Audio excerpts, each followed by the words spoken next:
eshikni oching.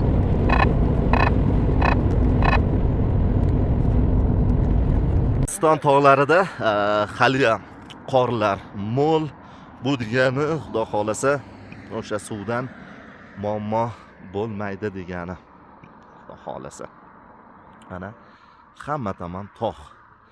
Tog' qor. Biz Pervaldan Beshkek tarafga qarab yo'lga chiqqanmiz.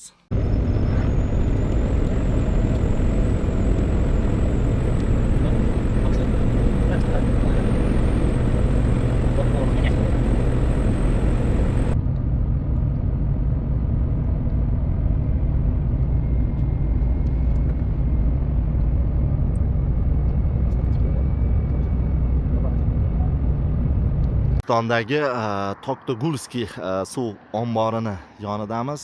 Va yuqorida ko'rganimiz mana bu Pervaldan, ya'ni o'sha tog'lardan suv aynan mana shu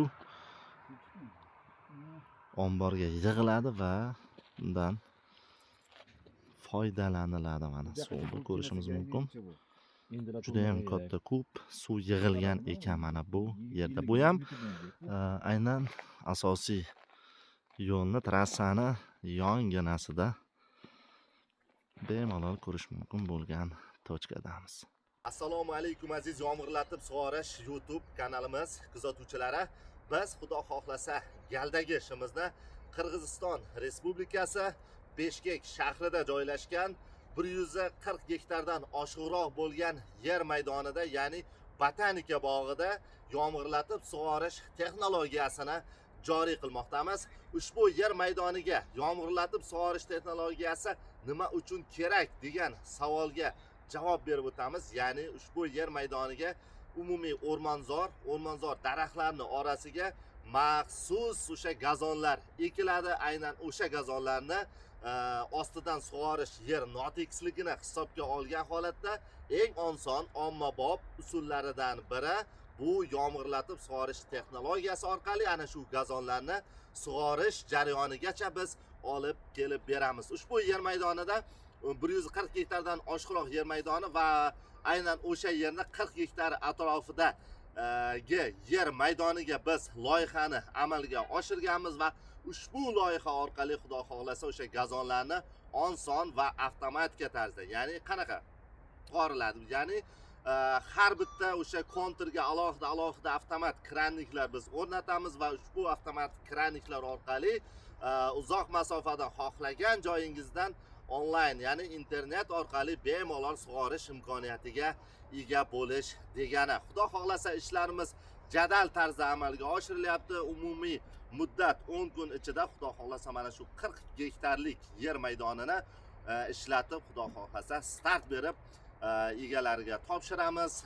Bu yerda botanika bog'i bo'lganligini hisobiga o'sha tabiatda kam uchraydigan har xil qushlar yoki o'sha kemiruvchilar mana shu yer maydonida harakatlanib yuribdi. Xudo xohlasa biz ularga ham imkoniyat, sharoit yaratib beramiz. Ya'ni qay darajada, ya'ni o'sha tagiga ekilgan gazonlar bu tabiatga go'zallik baxshida etish bilan bir qatorda o'sha kerakli qushlarga va o'sha hayvonotlarga esa bir muncha foydali va go'zal tarzda bo'ladi degan niyatdamiz. Xudo xohlasa ishimizni videomiz davomida kuzatib borishingiz mumkin bo'ladi. Biz loyihani mukammal tarzda ishlab chiqib, xudo xohlasa mana shu 40 gektarlik yer maydonni 10 kun muddatda o'z egalariga go'zal tarzda topshirishga harakat qilamiz. Bizni kuzatishda davom eting. Qiziqarli kadrlar hali oldinda.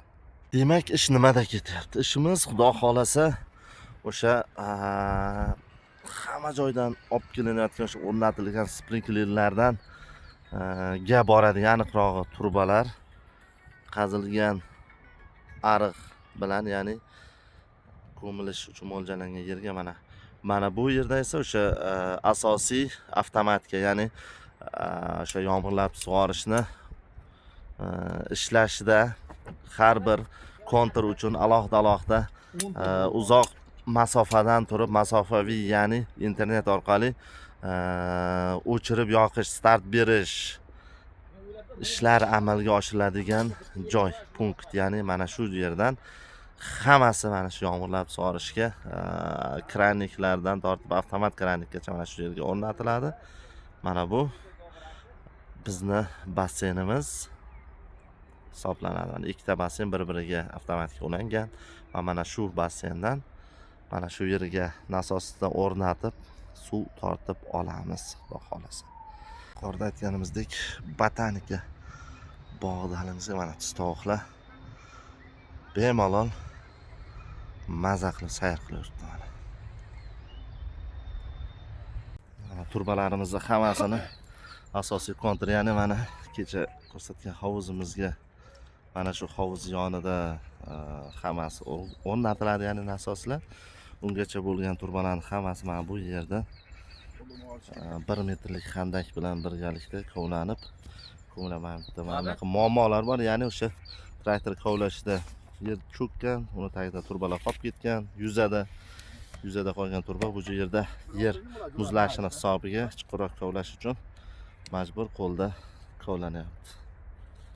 Mana bu keyingi kontr. Eng qiziq tarafi mana bu Bishkek tog'li zonaga yaqin bo'lganligi hisobiga mana tog'lardagi qor hali shundoqligicha turibdi. Hali erib ulgurmagan qorlar yozga ham xudo xolasa suv ta'minotida birmuncha zaxira vazifasini bajarib bera oladi. Bu yoq tomonda esa archalar va yomg'irlatib sug'orish uchun yer maydoni. Shaharni chetkaroq joyida va hamma tarafi yo'l shahar bilan bog'langan. Xudo xolasa keyingi galdagi ishlarimiz asosiy liniyalar tortilib bo'lindi va endi xudo xolasa mana bu yerda yo'lak tashkil etiladi.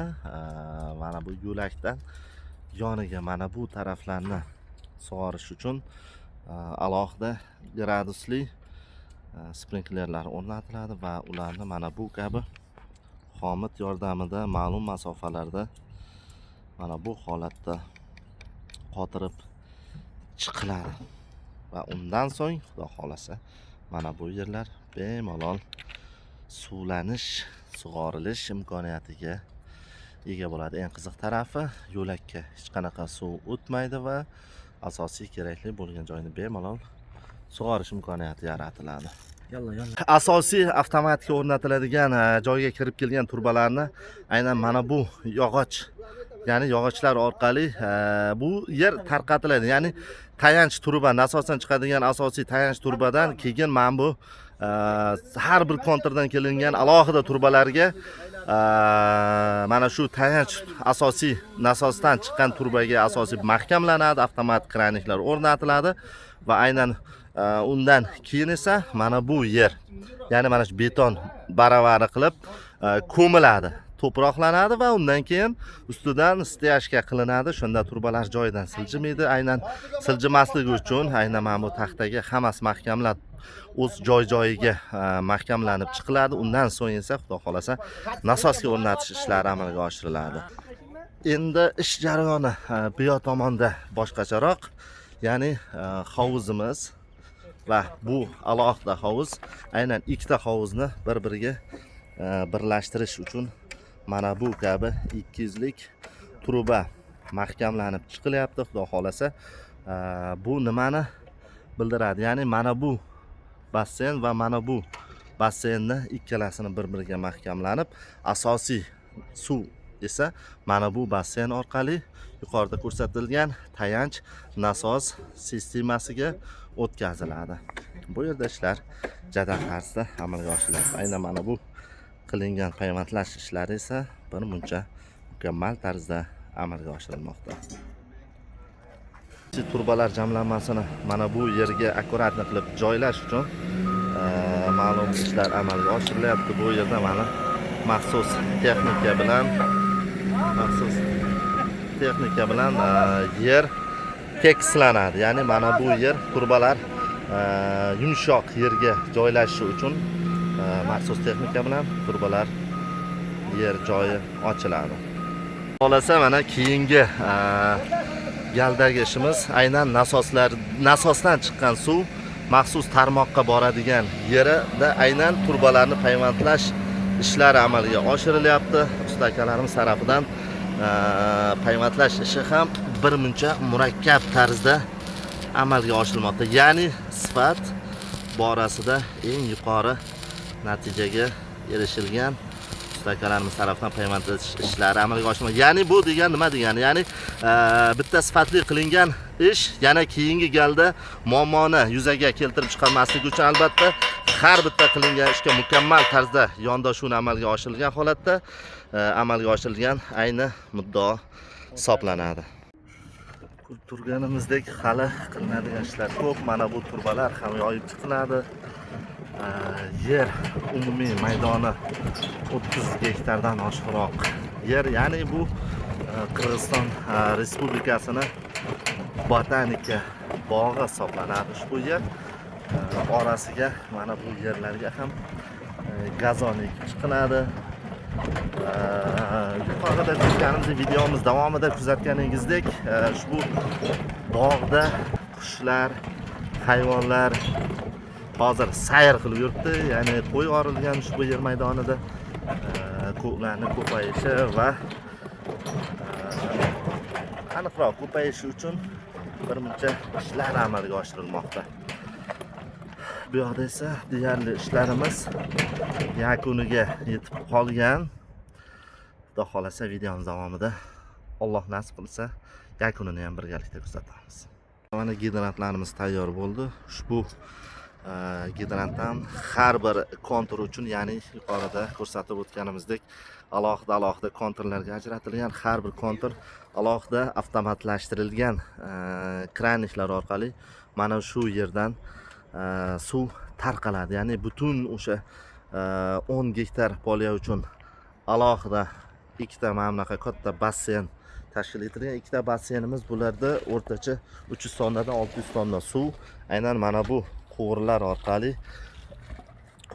orqali mana shu gidrantga keladi va gidrantdan avtomatlashtirilgan kraniklar orqali butun o'sha 10 gektarlik konturlarga suv yuboriladi. Xudo xolasa asosiy liniyalar tortilib, qo'shimcha turbalar ham aynan mana bu ko'rinishda tortilgani bundan oldingi videolarimizda ko'rdingiz va endigi ishimiz xudo xolasa temir turbaga mana bu kabi fon lenta orqali bog'lanib, undan so'ng esa mana bu o'zimiz bilan birga olib kelgan o'sha har doim videolarimiz. Bundan oldingi bizni kuzatuvchilarimiz bilishadi. Bundan oldingi videolarimizda qo'ygan sprinklerimiz bu uzoq muddat 10 yil, 15 yil ishlab beradigan apparatlarimiz xudo xolasa mana shu turbaga mustahkam tarzda mahkamlanadi. Bu esa o'z navbatida xudo xolasa o'sha pastdan keladigan napor suv yonidan chiqmasligini fon lenta ta'minlab beradi. Vaholanki fon lenta o'ramasdan ishlatishimiz ham mumkin, lekin bunda hech qanaqa zanglashga imkoniyati yo'q. Plastmassa esa turbaga qotilgan hisobiga fon lenta faqat o'sha suvni pastga behudaga oqmasligiga va ishni sifatiga ta'sir ko'rsatmasligi uchun albatta qotirib chiqilyapti. Burada ham usta akalarimiz tarafidan mustahkam tarzda, mukammal tarzda ishlar amalga oshirilmoqda. Endi u yoq tomonda yana keyingi konturlarda turbalarni yotqizib chiqish, tortib chiqish ishlari amalga oshirilmoqda. Yuqorida ko'rsatib o'tganimizdek asosiy gidrant qismimiz deyarli tayyor bo'ldi. Mana 100%. Mana turbalarimiz standart holatda mana bu holatda joylashtirib chiqildi. Har bitta kontur uchun alohida kranik orqali suv boshqariladi mana shu yerdan umumiy maydonga, ya'ni o'sha yerimizni ma'lum bir konturlarga, ya'ni bir 10 ta konturga mana shu yerdan mana bu turba orqali suvlar yuboriladi va yuqorida ko'rsatganimizdek nasosimiz ham standart holatda beton ustiga mustahkam joylashtirildi. Bu nasosimizga suv mana bu yerdan turba orqali asosiy hovuzga yuborilgan. Ana shu asosiy hovuzdan keladigan turba orqali mana bu nasosga suv yetkazib beriladi va bu nasos orqali esa umumiy maydonga kraniklar orqali har bir kontur uchun alohida kranik orqali suv yetkazib beriladi va yomg'irlatib sug'orish orqali mana shu yer maydoni go'zal holatga keltiriladi. Yer asosiy sentralniy park bo'lganligini hisobiga shaharga chang ko'tarilmasligi uchun maxsus texnika yordamida skvajinadan to'g'ridan-to'g'ri suv bochkaga solinib, maxsus texnika yordamida o'sha chang bostirish ishlari amalga oshiriladi. Bu taraflarda o'sha shaharni obodonlashtirish uchun qilinayotgan ishlarni yana bir misoli. Xudo xolasa mana bu umumiy yer maydoni loyiha qilingan, mana shu standart loyiha bo'yicha ishlar amalga oshirilmoqda. Har kuni ertalabdan ish yo'lagi, ya'ni chiziladi, nima ishlar qilinishi haqida rejalar tuziladi va aynan o'sha reja bo'yicha ishlar davom ettiradi. Bu umumiy yer maydoni, bu yerda 3 ta hovuz barpo qilingan. O'sha 3 ta hovuzdan 35-40 gektar yer maydoniga yomg'irlar sug'orishga suv yetkazib beriladi. Bo'shasa kechgacha g'azorat. 2 bo'ldi. Voy, mana bo'ldi. Keyin qaramayda o'rmonchamiz qayerda deyapmiz? Turgan joyimiz mana shu birdan o'rgatdik. Mana shu? Mana ko'linmagan. Mana ko'linmagan ekanda. O'rmon. Ha. Ana bu o'rmon, quyuq. Botanika bog'i umumiy maydoni katta bo'lganligini hisobiga maxsus texnika yordamida ishlarni amalga oshiryapmiz. Mana bu tomonda qazish ishlari tugatilgan va turbalarni yotqizib chiqish ishlari, sprinklerlarni o'rnatish ishlari va sprinklerlarni ligirovka qilish ishlari amalga oshirilyapti. Bu yoq tomon hali tayyor holatda emas, chunki qazish ishlari keyingi galda davom ettiriladi. Bu yoq tomonida esa ko'rib turganimizdek qazish ishlari yakuniga yetgan, turbalar ham qo'yilgan. Endi ularni o'rnatib chiqish ishlari amalga oshiriladi. Bu yoq tomonda ham qazish ishlari tugatilgan va turbalarni yotqizish ishlari amalga oshirilyapti. Bizda ish jarayonida har 2 soatda kengash o'tkaziladi va ushbu kengashda qilinadigan ishlar muhokama qilinib, har bitta ishga alohida yondashilgan holatda ishlar davom ettiriladi. Xudo xolasa 15 minutlik kengash tashkil etiladi. Bu yoq tomonda qazish ishlari hali ham davom etyapti. Bu yoq tomonimizda ko'rib turganimizdek hovuzni butlash, ishlatishga jarayoniga tayyorlash ishlari amalga oshirilmoqda.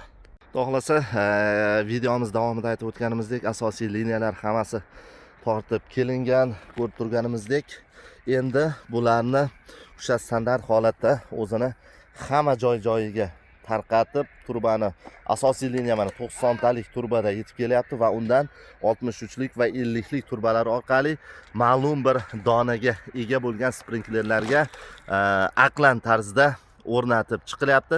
Nega endi aynan aqlan tarzda? Sababi asosiy liniyada keladigan suvni bosimi, undagi suv hajmiga qarab va undan tarqaladigan o'sha sprinklerlarning nechtasiga borishiga qarab aqlan taqsimlab chiqish talab etiladi. Vaholanki umumiy maydonga kichik turba orqali suvni yetkazish bu noto'g'ri hisoblanadi. Ya'ni o'sha hammasini o'zini matematikasi, o'zini fizikasiga asoslangan holatda o'rnatish ayni muddao hisoblanadi. Vaholanki ayni bu qoidalarga rioya qilmas ekanmiz, yomg'irlatib sug'orish hech qachon o'z samarasini bermaydi. Shuning uchun e'tibor qaratish talab etiladigan narsa turbani hajmiga va o'rnatiladigan sprinklerlar soniga bog'liq bo'lib qoladi. Shuni aslo yodingizdan chiqarmang. Mana bu yoq tomoni, xudo xolasa bu yoqda ketyapti. Yuqorida ko'rsatgan hovuzimiz. Bu yoq tomonga esa o'sha 90lik turbalar tortib kelinyapti. Bu yoq tomonda mana o'rmonchani ko'rish mumkin. Buni ichi to'la hayvonot olami, tustovuq, olmaxon va hokazolar. Bu yoq tomonda ekskavator orqali kovlanadigan joylar, ya'ni o'sha sprinkler o'rnatiladigan, turbalar o'rnatiladigan joylar kovlab chiqilyapti. Bu yoq tomonda esa ishlar ketyapti. Mana sprinklerlarni o'rnatish uchun kolodeslar, sprinkler tagiga temir trubalar va aynan mana bu kolodislarning ichi keyinchalik beton bilan to'ldirib qo'yiladi. O'sha temirlar zanglamasligini oldini olish maqsadida. Hali ko'p ishlar, qilinadigan ishlar hali bor deyarli ancha-muncha. Xudo xolasa videomiz davomida ushbu qilingan ishlarning natijasini ham ko'rsatib o'tishga harakat qilamiz. Xudo xolasa mana sprinklerlarni yerni yon qismiga, ya'ni gradusli sprinkler, mana bu yoq tarafda yo'l, bu yoq tarafda yo'l va mohirlik bilan qotirish jarayoni.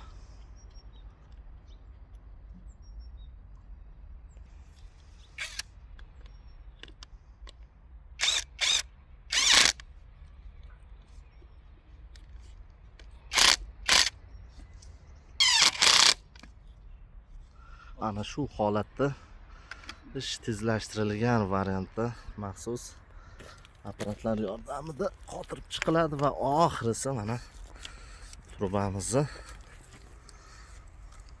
xomitga mahkamlash jarayoni mana shu tarzda amalga oshiriladi.